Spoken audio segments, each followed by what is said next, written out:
बहुत सारे बच्चों को ऐसा लगता है कि रिवीजन करने का मतलब हुआ कि अपने नोट्स को दोबारा से पढ़ लेना। किसी भी टॉपर का इंटरव्यू देख लीजिए, हर एक टॉपर अगर वो टॉपर बना है तो वो बार बार रिवीजन करके बना है। एक क्रम से आप पढ़ते जाते हैं, उसी क्रम से पीछे गायब होता जाता है और फिर आप 2 महीने बाद देखते हैं कि सब सफा चट एकदम कुछ याद नहीं आ रहा। अगर तैयारी 25 दिन में हो रही है और रिवीजन 25 दिन में हो रहा है तो तुम फिर 3-4 हजार साल बाद दो एग्जाम, तो रिवीजन का टाइम नहीं मिल रहा है। रिवीजन मतलब सिर्फ तथ्यों को देखना। आप रिवीजन करते रहिए, नहीं भूल सकते। दुनिया का कोई चीज अगर आप रिवीजन कर रहे हैं तो नहीं भूलेंगे। फिर आपको लगता है कि याद तो नहीं आ रहा, वो 2 महीने गए कहाँ मेरे जीवन के, जो 2 महीने मैंने गुजारे थे इसमें। बहुत सारे बच्चों को ऐसा लगता है कि रिवीजन करने का मतलब हुआ कि अपने नोट्स को दोबारा से पढ़ लेना, या फिर आपका जो चैप्टर है, जो किताब है, उसको दोबारा से पढ़ लेना। क्या यही रिवीजन होता है? क्या रिवीजन करने का डिफिनीशन यही है? गलत तरीका है ये, बिल्कुल गलत तरीका। इससे कुछ नहीं हो पाएगा। तो प्यारे बच्चे, सही तरीका क्या है ये आपको आज इस वीडियो में पता लगेगा। बहुत सारे बच्चे ना कहते हैं कि सर रिवीजन के लिए टाइम ही नहीं है, सर रिवीजन कैसे करें, सिलेबस खत्म नहीं हो रहा है, सिलेबस तो खत्म नहीं हो पा रहा है, रिवीजन का टाइम हम कहां से निकालें। बहुत सारे बच्चे कहते हैं सर अगर गलती से टाइम निकाल भी लें तो रिवीजन करते के टाइम नींद आ जाता है, सबसे वाहियात चीज लगता है रिवीजन, सबसे बोरिंग चीज लगता है रिवीजन। गुरुजी हम ये रिवीजन करें तो करें कैसे? लेकिन रिवीजन करना भी जरूरी है, क्योंकि आप किसी भी टॉपर का इंटरव्यू देख लीजिए, आप यूट्यूब पे सर्च करिएगा टॉपर्स इंटरव्यू, अगर उसमें रिवीजन का प्रयोग ना हुआ या फिर टॉपर्स अगर रिवीजन की बात नहीं किए तो फिर आप हमें आकर के कमेंट में बताइएगा कि सर जी रिवीजन तो कोई चीज ही नहीं है, रिवीजन तो गलत चीज है, टॉपर्स नहीं बताए। हर एक टॉपर अगर वो टॉपर बना है तो वो बार बार रिवीजन करके बना है। बिना रिवीजन के कोई टॉपर हो ही नहीं सकता है प्यारे बच्चे। Revision is the best method, revision सबसे अच्छा तरीका है। तो बहुत सारे बच्चे आज तक ना गलत तरीका को लेकर के आगे बढ़ रहे हैं। रिवीजन करने का मतलब बस किताब उलटिए और एक एक लाइन दोबारा पढ़ जाइए, या फिर जो कॉपी हम बनाए हैं, जो नोट्स हम बनाए हैं, उसको पूरा पढ़ जाइए, वो रिवीजन है। क्या यही रिवीजन का तरीका है? गलत है। अगर ये तरीका आप भी अपनाते हैं तो आज ही उसको बदल लीजिए। तो कहिएगा कि सर तो सही तरीका क्या है, आप बता दीजिए। बिल्कुल यही तो बताने के लिए हम इस वीडियो को बना रहे हैं। तो आप इस वीडियो को पूरा देखिए, शुरू से लेकर के अंत तक आपको पता चल जाएगा कि रिवीजन करने का सही तरीका क्या है। रिवीजन करने का मतलब क्या वापस से पूरा नोट्स पढ़ जाना? नहीं, ये रिवीजन करने का तरीका नहीं है। सबसे पहले हम आपको प्यारे बच्चे एक एग्जाम्पल देते हैं, आप जरा सोचिएगा ध्यान से, या फिर हम आपको कुछ चीजें पहले समझा देते हैं। हमारा जो दिमाग होता है ना, वो 2 कैटेगरी में बटा होता है। फिलहाल हम उसे 2 कैटेगरी में बांट दिए हैं। अब वास्तविकता में ऐसा होता है कि नहीं होता है, लेकिन हम उसे 2 कैटेगरी में बांटे हैं। पहला कैटेगरी है प्यारे बच्चे शॉर्ट टर्म और दूसरा कैटेगरी है लॉन्ग टर्म। आप कुछ चीजें ना बचपन से याद करके अभी तक रखे हैं, है कि नहीं है? कुछ बचपन की यादें अभी तक आपके दिमाग में होगा, कुछ जो पहला, दूसरा, तीसरा क्लास में होंगे, 5 क्लास में होंगे, 6 क्लास में होंगे, वो अभी तक याद होगा। लेकिन परसों हम जो को पढ़े हैं ना, वो आज हमें याद नहीं है। छोड़िए उतना दूर का, हम हटाते हैं बात। आप एक सिंपल चीज बताइए, जब आप आज यूट्यूब पे आए तो सबसे पहला 5 वीडियो कौन सा देखे, याद है? आज आप इस वीडियो को देख रहे हैं, इस वीडियो के पहले आप 5 वीडियो कौन सा देखे, ये याद है? आज सुबह में सबसे पहले जब आप मोबाइल हाथ में पकड़े थे तो सबसे पहले आप क्या देखे थे, क्या ये याद है? नहीं याद है, क्योंकि ये आपके शॉर्ट टर्म मेमोरी में गया। लेकिन आप बचपन की चीजों को अभी तक याद करके रखे हैं। जो घटना 2 साल पहले घट गया उसको आप अभी तक याद करके रखे हैं, क्योंकि वो आपके लॉन्ग टर्म मेमोरी में गया है। तो प्यारे बच्चे, ज्यादा बढ़िया कौन है, शॉर्ट टर्म की लॉन्ग टर्म? ऑब्वियसली आप बोलेंगे कि गुरुजी लॉन्ग टर्म वाला तो बेहतर है। लॉन्ग टर्म मेमोरी में अगर सब कुछ हमारा शिफ्ट हो जाए तब तो हम जिंदगी भर कुछ चीज को भूलेंगे ही नहीं। तो फिर ये शॉर्ट टर्म मेमोरी क्या है? इस शॉर्ट टर्म मेमोरी को हम ट्रांसफर कैसे करें लॉन्ग टर्म मेमोरी में, ये आपको सबसे पहले समझना होगा। समझ गए ना? ये चीज प्यारे बच्चे होता है रिवीजन से। आपको हम पहले एक एग्जांपल बता दें, ये होता है रिवीजन से। जितना ज्यादा आप रिवीजन करेंगे उतना ही ज्यादा आपका short term memory long term memory में बदलते जाएगा। समझ गए ना? उसके लिए आपको रिवीजन करने की जरूरत है। जो बच्चे कहते हैं कि गुरुजी हमारे पास रिवीजन का टाइम नहीं है, उनके लिए एक छोटा सा स्टोरी है, जरा ध्यान से सुनिएगा। आपको हो सकता है कि इस स्टोरी से बहुत कुछ सीखने के लिए मिले कि भाई सचमुच में क्या रिवीजन का इतना बड़ा फायदा है।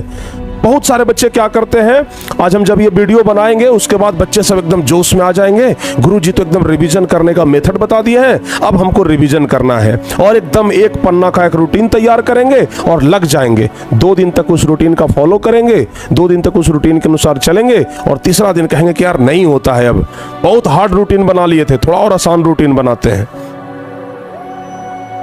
होता है कि नहीं होता है, ऐसा बताइए? होता है ना, बिल्कुल ऐसा होता है, क्योंकि जब हम भी स्टूडेंट थे तो ऐसा ही करते थे। अगर कोई मोटिवेट कर दिया तो बहुत ज्यादा मोटिवेट होकर के एक पन्ना का एक रूटीन बना लिए, और पता चला कि 2 से 3 दिन में वो रूटीन फ्लॉप कर गया, हुआ ही नहीं हमसे। लेकिन तो आपको करना क्या है, सबसे पहली बात, बड़ा रूटीन नहीं बनाना है, यानी कि बड़ा टारगेट आपको नहीं फिक्स करना है, आपको शॉर्ट टारगेट प्यारे बच्चे लेकर के चलना है, छोटा छोटा टारगेट लेकर के चलना है, ठीक है ना। एक विद्यार्थी जो कि बहुत ज्यादा आलसी था, आपको एक छोटा सा स्टोरी सुनाते हैं। एक विद्यार्थी जो बहुत ज्यादा आलसी था, सिर्फ खा खा करके ना अपना शरीर पूरा बढ़ा लिया था। उसके पिताजी बोले कि तुमको हम जिम ट्रेनर के पास लेकर के जाएंगे, यानी कि जो तुमको वजन के अनुसार क्या खाना है क्या नहीं करना है, मतलब तुम्हारा जो शरीर का जो मेंटेनेंस है ना उसका ख्याल रखेगा। जिम में लेकर के गए पिताजी अपने बेटे को। जिम वाला बोला कि ठीक है बेटा, हम तुम्हारा वजन घटा देंगे 6 महीना में, लेकिन 2 तरीका है हमारे पास, अब तुमको चूज करना है कि तुम कौन सा तरीका मानते हो। वो लड़का बोला कि जल्दी से बताइए भाई कौन सा दोनों तरीका है। वो लड़का मने मन सोच रहा था कि जो हमको आसान लगेगा वही चीज हम फॉलो कर लेंगे, बढ़िया रहेगा। तो जो जिम ट्रेनर था, बाबू ध्यान से सुनिएगा, ठीक है ना। वो लड़का कहाँ गया था, जिम में। पहला तरीका उसको बोला कि देखो भाई, तुमको डेली 10 मिनट तक दौड़ना है, ठीक है ना। पहला तरीका बोला कि तुमको डेली 10 मिनट का रेस लगाना है, ठीक है ना। डेली 10 मिनट दौड़ोगे शरीर तुम्हारा कम होगा। और दूसरा तरीका यह है कि तुमको डेली नहीं दौड़ना है, तुमको डेली नहीं दौड़ना है, महीना में 5 दिन दौड़ना है, लेकिन कम से कम 3-3 घंटा, 3 घंटा लगातार तुमको दौड़ना है, लेकिन महीना में 5 दिन दौड़ना है, ठीक है ना। 5 डे, ध्यान रखिएगा, 5 डे पर मंथ, ओके। तो लड़का सोचा कि भाई 5 दिन ही दौड़ना है, लेकिन 3 घंटा, अब 3 घंटा लगातार तो दौड़ा जाएगा नहीं। तो कहा कि भाई हमें ये वाला पसंद है, 10 मिनट वाला, ठीक है ना। हम 10 मिनट डेली दौड़ लेंगे, हम इससे बच जाएंगे। ये लड़का चूज कर लिया 10 मिनट डेली, क्योंकि इसको ये आसान लगा। सेम वही चीज प्यारे बच्चे है पढ़ाई में भी। बहुत सारे बच्चे क्या करते हैं कि डेली नहीं दौड़ना चाहते हैं, सोचते हैं ना कि जब परीक्षा आएगा तो बस एक के दिन हम 4-5 घंटा पढ़ेंगे, पूरा रिवीजन कर लेंगे और परीक्षा में जाकर के लिख देंगे। तो फिर ऐसे नहीं होता है प्यारे बच्चों, समझ गए ना। ऐसे नहीं होता है कि आप जब परीक्षा आया तो 2 दिन पहले से पढ़ना शुरू किए और पूरा जाकर के लिख दीजिएगा। इतना ज़्यादा सुपर फास्ट मेमोरी भी आपका नहीं है कि आप एक दिन में ही सब कुछ अचीव कर लीजिएगा। आपको यही वाला ट्रिक अपनाना होगा। आप लोग अभी तक ये वाला ट्रिक से चल रहे हैं, अभी तक आप लोग ये वाला मेथड अपनाए हुए हैं कि महीना में 4-5 दिन एक 3-3 घंटा पढ़ लिए, काम हो गया। आपको डेली क्या करना है कि अगर रिवीजन करना है तो आपको ये वाला रूल अपनाना है, यानी कि 10 मिनट ही डेली करेंगे, लेकिन डेली करेंगे, समझ गए ना। यानी कि शॉर्ट टारगेट लेकर के चलेंगे। तो सबसे पहला चीज तो ये फॉलो करिए, शॉर्ट टारगेट फिक्स करना है। ऐसा नहीं कि भाई एक दिन में आज का रूटीन है कि फिजिक्स भी रिवीजन कर लेना है, केमिस्ट्री भी रिवीजन कर लेना है, ज्योग्राफी भी कर लेंगे, हिस्ट्री भी कर लेंगे। ऐसा नहीं, हम सिर्फ फिजिक्स ही करेंगे, हम सिर्फ फिजिक्स ही करेंगे, कल ज्योग्राफी कर लेंगे, समझ गए ना, परसों हिस्ट्री कर लेंगे, वो आपके लिए ज्यादा बेहतर है। आज पता चला कि 4 सब्जेक्ट का रिवीजन किए और अगला 4 दिन तक एक भी सब्जेक्ट का रिवीजन नहीं किए, बात बराबर हो गया। इससे अच्छा है कि आपको डेली 10 मिनट का ही टारगेट लेकर के चलना है, लेकिन इस चीज को डेली फॉलो करना है। समझ में आया। तो जो बच्चे कहते हैं कि सर रिवीजन का टाइम नहीं है, वो कृपया करके आप लोग क्या करिए कि 10 मिनट का ही टाइम निकालिए। आपको ज़्यादा टाइम निकालने की ज़रूरत बिल्कुल भी नहीं है। सबसे पहला चीज़ तो ये हो गया। दूसरा चीज़ जो कि हम सबसे शुरू में चर्चा किए कि बहुत सारे बच्चे को लगता है कि दोबारा से नोट्स को पढ़ लेना ही ना रिवीजन कहलाता है। बस एकदम हैंड राइटिंग बिठा करके बढ़िया से लिखे थे, उसको दोबारा पूरा पढ़ लेते हैं, वो हो गया। नहीं, गलत तरीका है ये प्यारे बच्चों। अब हम आपको सही तरीका बताते हैं कि आखिर रिवीजन करने का सही तरीका क्या है। सबसे पहला चीज, आप नोट्स तो बनाए हैं ना, आप प्यारे बच्चे आप नोट्स तो बनाए होंगे, या फिर मेरा खुद का जो नोट्स है वो लिए होंगे, कहीं से भी अगर आपके पास नोट्स है, उसको क्या करिए आप कि सबसे पहले पढ़िए। समझ गए ना? पढ़िए, टाइम निकाल करके पढ़िए। और पढ़ने के बाद, एक बार पूरा पढ़ने के बाद आपको इतना पता तो चल जाएगा कि इसमें कौन कौन सा लाइन इंपॉर्टेंट है। समझ गए ना? तो जो आपको इंपॉर्टेंट लगता है प्यारे बच्चे, उसको क्या कर लीजिए, आप अंडरलाइन कर लीजिए। ओके, जो जो आपको इंपॉर्टेंट लगा उसको क्या कर लीजिए, अंडरलाइन कर लीजिए।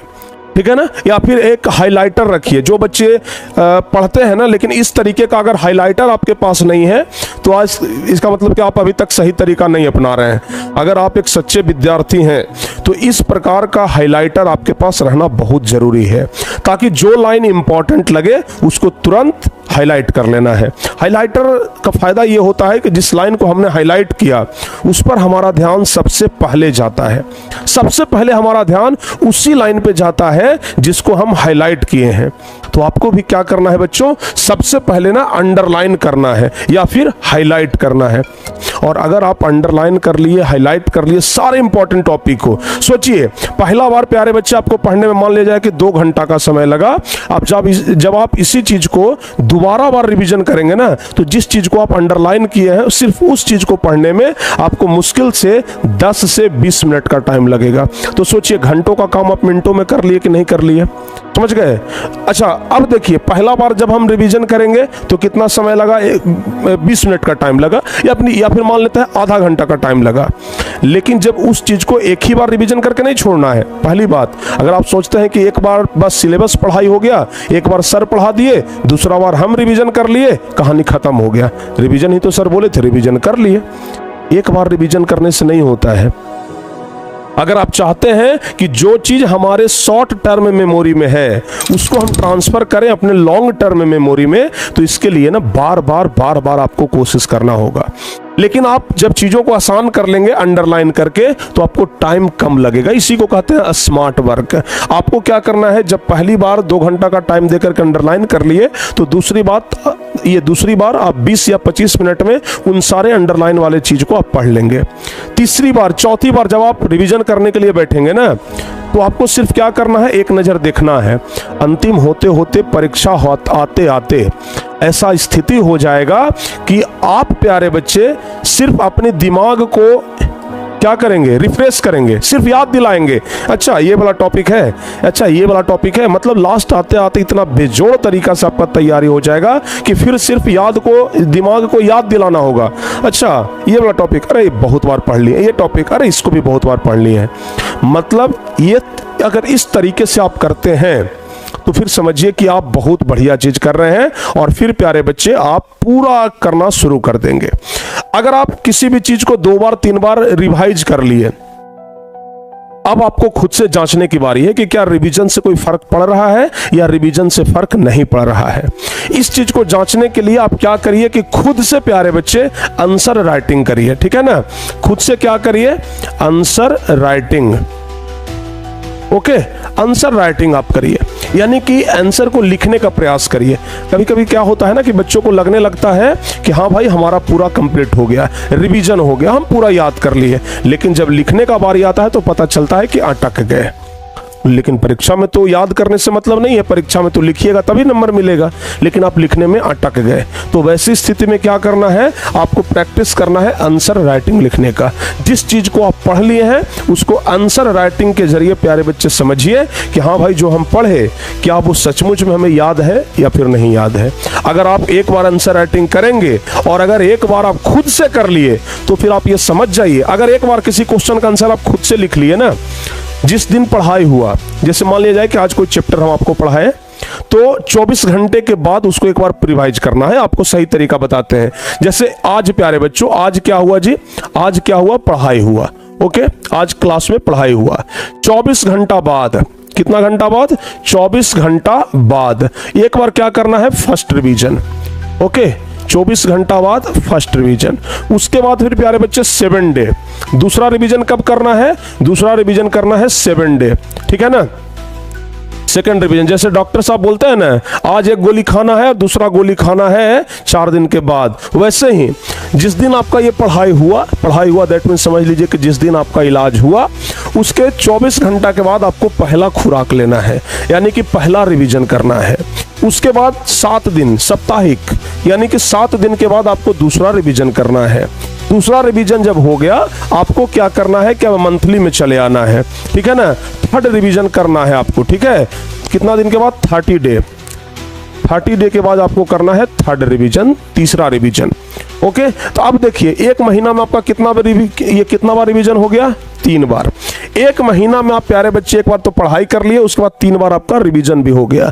फिर आपको क्या करना है कि हर एक मंथ, एवरी मंथ, ठीक है ना, मतलब 30 दिन के बाद, 1 महीने के बाद जब तीसरा रिवीजन कर लिए, उसके अगला मंथ में क्या करना है, नेक्स्ट मंथ में क्या करना है, नेक्स्ट मंथ में आपको ये चीज करना है प्यारे बच्चे, जो मैं आपको अभी बताए, आंसर राइटिंग, खुद से लिखने का प्रयास करना है। और अगर ये चीज कर लिए, उसके बाद आप ये कंफर्म हो जाइए कि आपका वो चीज शॉर्ट टर्म से लॉन्ग टर्म में ट्रांसफर हो चुका है, यानी कि अब आप उस चीज को दोबारा कभी नहीं भूलेंगे। तो ये होता है प्यारे बच्चे रिवीजन करने का सही तरीका, समझ गए ना। उसके बाद आप चाहे कोई भी क्वेश्चन उठा लीजिए, चाहे PYQ का क्वेश्चन उठाइए, प्रीवियस ईयर का, या फिर क्वेश्चन बैंक का, या फिर कोई भी क्वेश्चन आपसे नहीं छूटेगा प्यारे बच्चे, समझ गए ना। प्रैक्टिस पेपर कोई देख लीजिए, प्रैक्टिस पेपर निकाल के उसको सॉल्व कर लीजिए, पुनः एक बार रिवीजन हो गया। तो रिवीजन करने का ये होता है सबसे अच्छा तरीका। ये जो अभी तक आप तरीका अपना रहे थे कि दोबारा से नोट्स को एकदम धड़ाधड़ पढ़ जाना, किताब को पूरा पढ़ जाना, ये रिवीजन करने का तरीका नहीं है, समझ गए ना। ये रिवीजन करने का तरीका है, लेकिन गलत तरीका है। सही तरीका हम आपको प्यारे बच्चे आज बता दिए। तो आज ही मार्केट जाइएगा तो इस प्रकार का एक हाइलाइटर ले लीजिएगा, या फिर आप क्या करिए कि चीजों को अंडरलाइन करना सीखिए और ये वाला खुराक लीजिए। 24 घंटा बाद फर्स्ट रिवीजन, 7 दिन के बाद सेकंड रिवीजन, उसके बाद 1 महीना के बाद थर्ड रिवीजन, उसके 1 महीना के बाद खुद से आंसर राइटिंग करना है, फिर उसके 1 महीना के बाद कोई क्वेश्चन पेपर आप सॉल्व कर लीजिए, क्वेश्चन बैंक का क्वेश्चन सॉल्व कर लीजिए, कोई मॉडल पेपर सॉल्व कर लीजिए। भाई देखिए ना, परीक्षा आते आते एक चीज आपका 10 बार खत्म भी हो जाएगा, आपको पता भी नहीं चलेगा और आपका पूरा काम तमाम हो जाएगा, समझ गए। तो ये है प्यारे बच्चों रिवीजन करने का असली तरीका। तो जो बच्चे अभी तक ये जो गलत तरीका अपना रहे थे कि बस पूरा पढ़ लेना है दोबारा, वो जल्दी से आज ही छोड़ दीजिए और ये नया तरीका जमा करके देखिए। आपको हम बता रहे हैं प्यारे बच्चे, जितने भी एवरेज बच्चे हैं वो इस लिस्ट में आ जाएंगे, टॉपर लिस्ट में आ जाएंगे। इसलिए हम शुरू में ही बोल दिए थे एवरेज बच्चे टॉपर लिस्ट में आएंगे, और 90% लोग ये नहीं जानते हैं, समझ गए ना। 90% बच्चे यही जानते हैं कि बस दोबारा से उलटिए, दोबारा से पढ़ लीजिए, रिवीजन हो गया, चाहे उससे कोई फायदा हो चाहे ना हो। ये गलत तरीका है, इसको सुधारने का प्रयास करिए। और दूसरी बात प्यारे बच्चे, अगर आप हमारी बैचेज के साथ नहीं जुड़े हैं तो हमारी बैच में जुड़िए। आपको इतना बेहतर ढंग से पढ़ाया जाएगा, इतना बेहतर ढंग से समझाया जाएगा कि आपको रिवीजन करने में भी आसानी होगा, सिलेबस खत्म करने में भी आसानी होगा, पढ़ाई करने में भी आसानी होगा। तो अगर आप 10वीं क्लास के बच्चे हैं या 11वीं क्लास के बच्चे हैं, अगर 12वीं क्लास के बच्चे हैं या 9th क्लास के बच्चे हैं, तो आप प्ले स्टोर पे जाइए, टारगेट बोर्ड ऐप को इंस्टॉल करिए और जल्दी से बैच में ज्वाइन हो जाइए अपने क्लास के अनुसार। 10वीं क्लास के बच्चे उनके लिए भी बैच है, 11वीं वाले बच्चे, 12वीं वाले बच्चे, सबके लिए बैच है। तो अपने अपने अनुसार से जाके बैच में ज्वाइन हो जाइए। उम्मीद करते हैं कि इस वीडियो से आपको ज़्यादा लाभ मिलेगा और बहुत ही बेहतर तरीके से आप लोग समझ गए होंगे। तो अब आप लोगों को सही तरीका से चलना है और 21 दिन आप करके देखिए, 1 महीना 2 महीना के बाद आपको लगेगा प्यारे बच्चे कि नहीं भाई सचमुच में ये वीडियो हमारे लिए कारगर है। और कितने बच्चों को लगा कि हम ये जो तरीका बताए वो सही तरीका है, आप लोग कमेंट करके जरूर बताइएगा। मिलते हैं प्यारे बच्चे आपसे अगली क्लास में किसी और वीडियो में। तब तक के लिए जय हिंद, धन्यवाद।